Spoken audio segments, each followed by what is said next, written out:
how can I fix my broken heart? It just hurts. Fix a broken heart and get over your recent breakup in under 2 minutes? Okay, I'm gonna give you 2 weeks, but realistically, I'm gonna explain why it's only 2 minutes. Okay, I've had this question a few times. How do you do it? How do you get over it? Biologically and scientifically speaking, an emotion only lasts about 90 seconds, up to a few minutes. So can you get over something with a snap of the fingers? Yes, but no. And I'm not here to tell you that I'm gonna tell you to do that, because it's not realistic. And I'm being honest here, being completely honest. And in this video, I'm gonna be going through my personal experience, how I've done it, because it's painful. It is painful, and it was very painful for me. And I want to be able to help you guys. My life experiences are your life experiences. And you can learn, hopefully. That's what I'm here to do. You may have seen some of my other videos, and I'm not going to dive too deep into it today, but that we can shorten what is called a refractory period. So to be more specific, it's called an emotional refractory period, that essentially is that state when you react and how long you react for. And what you can see from this definition is it's basically telling you that there's no logical mind, it's only the emotional mind. If you can shorten that, you've got control. You have complete control over your own mind. This is not something that is necessarily easy to start with, but nor is there anything. What happens when you learn a new language? It makes no sense. What happens when you try to drive a car for the first time? It's very difficult. What happens when you try to shorten your refractory period so you don't feel the pain of the emotions? It's difficult. It's unfamiliar. We don't know. So this is how you can fix a broken heart and how you can get over your last breakup. Make sure you hit that subscribe button and that bell icon so that you get notified whenever I post. Make sure you drop a comment saying I subscribe so I can reply to you personally. I'm going to give you 3 steps, but I'm also going to give you a bonus tip at the end, so make sure you stay to the end if you really want to understand how you can attract a new person that's even better into your life. Step number 1, let yourself be sad. Cry. Let yourself wallow. Feel sorry for yourself. I'm giving you that permission. Do it. We're humans, not robots. I do not talk like this, well, unless I just did that right there. But we are humans. We have emotions. Or yes, an emotion may last for 90 seconds, but no one's perfect. We can't just cut them off. Love is different. Love is not logical. So I understand it. I couldn't just cut it off. It was painful for me. I was just sad. I was just crying all the time. I'm just being realistic. And I want to be realistic with everyone and just say that if you need to cry, cry. Man, I was crying for like 2 days straight. I did, because it was painful. But what happens when you break a bone? If I break a leg, what do? Do I just walk it off? Do I just, no, I'll be all right, I'll be fine. I'll just overlook it. I won't do anything. No, you put it in a cast and you leave it time to heal. The same as with the emotional. You can't see a broken emotional mind. You can't see broken emotions effectively. But you can see a broken leg because they've got a cast, they've got a broken arm, they've got a cast, they've got a sling, whatever it was. I was constantly in slings or back braces or everything through my whole school life because I kept breaking bones. So it was obvious that I was in pain.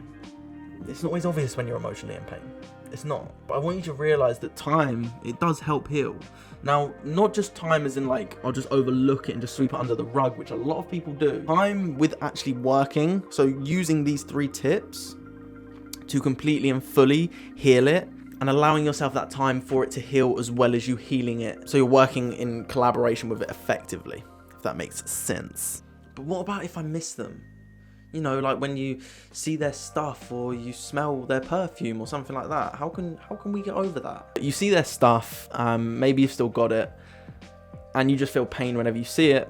Reason being is we're emotionally connected to them. For example, whenever I smell the perfume, it brings up the emotions again. And it does, it's sort of like that. Like, the only way I can explain it doesn't make logical sense. It really is just like, that's the only way I can explain it. Just like sort of remembering and bringing back, and we connect our life through emotions, and we connect our emotions through our senses.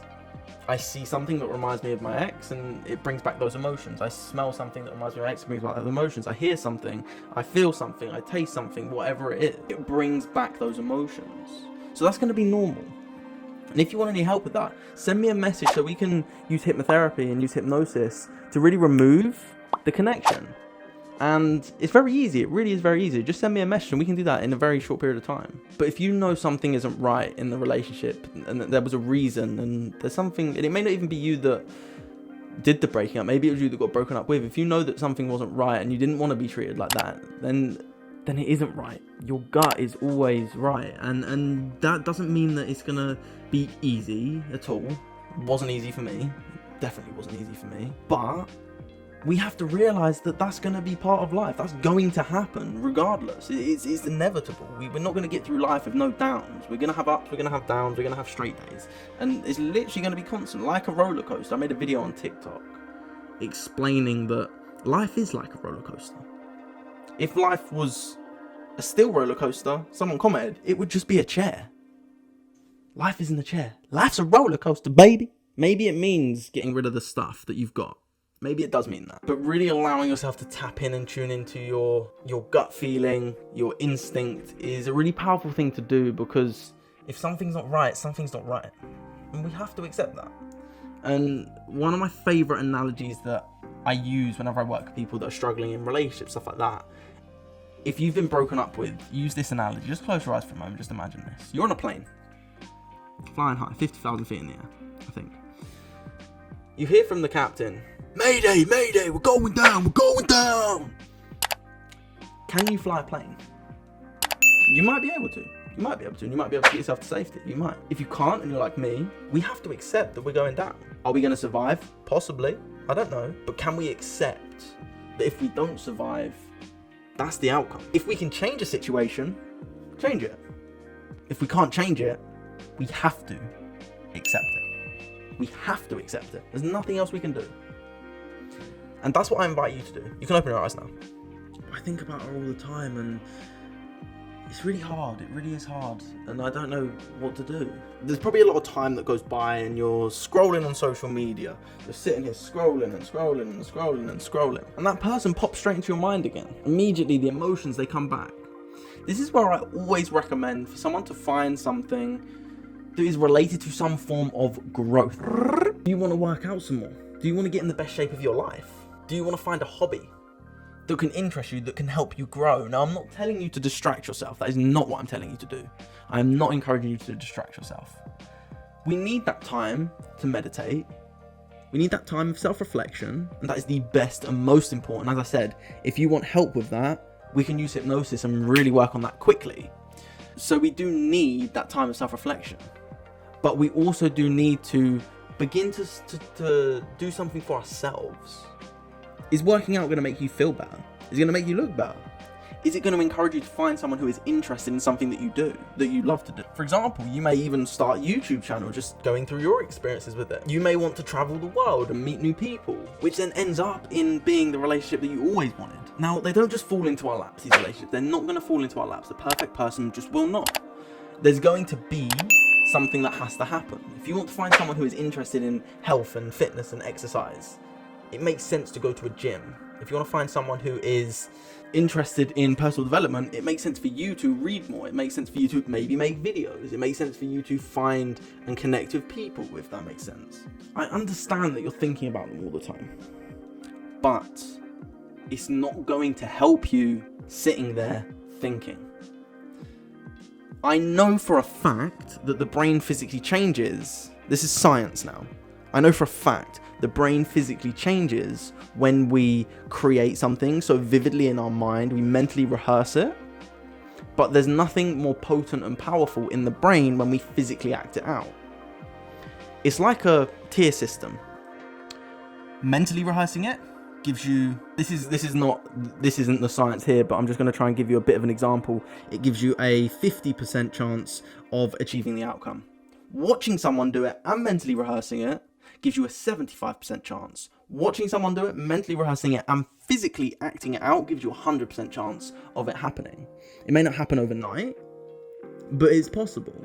So if we're mentally rehearsing the fear, the pain that we're in because of what's happened, then we're going to create more of that. And this is where I really know the mind is so powerful, and this is why I want to help you master your mind, so that you can realize everything that you've been through can actually serve you. So just to recap, before I get to the bonus part, what are the 3 things that we need to do in order to overcome this broken heart, in order to fix how we're feeling Step 1, let yourself wallow, be sad, allow yourself to be in that place. You need to do it, you need to do it. Really trust your instincts and know if something isn't right, something's not right. And sometimes manifesting a specific person isn't always the best thing to do. I don't do that personally. I don't like the idea of it because I truly believe that you don't know them fully when you're trying to manifest them. Because if you knew them fully, you wouldn't be trying to manifest them because they would be already in your life. And find something that can help you grow, because just as Tony Robbins said, if you're not growing, you're dying by default, because the world is constantly moving forwards and on an incline. If you're staying in the same place, then we're going to be struggling. So find something that you can enjoy. Maybe that's chess. Maybe that's, I've recently started playing chess. I've been playing online and it's really enjoyable actually. It's making my mental muscles work. But find something that can excite you but also help you grow. So not just like video games and stuff like that. Like, don't get me wrong, if you want to play them, but something that's actually going to make you grow. For example, I'm learning how to handstand. I'm learning to play chess. I'm trying to learn how to do Rubik's cubes. I'm learning all these different things because I want to stimulate my mental muscles. I'm reading more. I'm doing all this kind of stuff to help me. And that's really what has got me through this stuff. And my recent breakup, it was actually quite painful for me, it was. But I know that it isn't right for both of us. And even though it's very painful and you do miss that person, you do, it's the right thing to do sometimes. And sometimes we just have to accept that that is the right thing. So it gives you that contrast. When you feel that sadness, you do, and all you do is wish the best for the other person, but you feel that sadness, and that can help you experience great love, joy in your future, and that's what you deserve. And if we experience that now, imagine what the future is going to be like. Be an optimist. See it as amazing. And just as Joe Dispenza says, when you believe in possibilities, you start to believe in yourself. When you believe in yourself, you start to believe in possibilities. And it just becomes a cycle, and then great things just start to happen. So this is the bonus tip. If you want to manifest the person of your dreams, so write down exactly the perfect person in your eyes. Now, this may change throughout your life. Right now, it may be someone who you desire in 10 years. It could be someone completely different.